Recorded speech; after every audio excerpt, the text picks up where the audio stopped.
অবস্থা, কেমন আছো? আলহামদুলিল্লাহ ভালো। আচ্ছা, কি করো আপনি? কি কাজ করো? রিক্সা চালাই। রিক্সা চালাও? জি। আচ্ছা ভাইয়া, এই যে নির্বাচন হবে ফেব্রুয়ারিতে, জি। তো নির্বাচনে বাংলাদেশে বিএনপি জামাত নির্বাচনে অংশগ্রহণ করতেছে, কোন দল ক্ষমতা আসলে ভালো হবে? জামাত। কেন মনে হলো জামাত? এরা ভালো আছে। এই নির্বাচনে কে জিতলে আমাদের দেশের জন্য, গরিব মানুষের জন্য উপকার হবে? যে জিতবে গরিব মানুষের উপর হবে একমাত্র জামায়াত ইসলাম। কারণ তাদের মধ্যে কিছু হইলেও আল্লাহবান আছে, কারণ তারা কিছু পরিমাণ হইলেও মানুষের ভালো করব। আর এইভাবে যে যত সমস্ত দল, তারা নিজের ঝোলা ভরার চিন্তা আগে করব আর জনগণের চিন্তা পরে করব।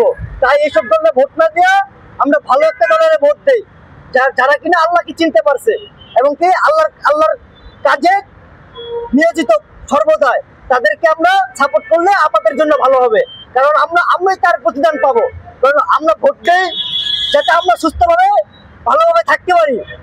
হ্যাঁ, এখন আমরা যদি ভোট দিয়া ভালোভাবে যদি না থাকতে পারি, সুস্থভাবে না থাকতে পারি, আমাদের যদি না খায় দিন পার করতে হয়, তাহলে তো আমরা ভোট দিয়ে আমাদের কোনো ফায়দা হচ্ছে না, দেশের কোনো মূল্য থাকছে না।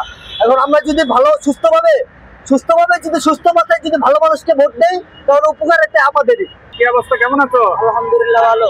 আচ্ছা, কি করো আপনি? কি কাজ করো? রিক্সা চালাই।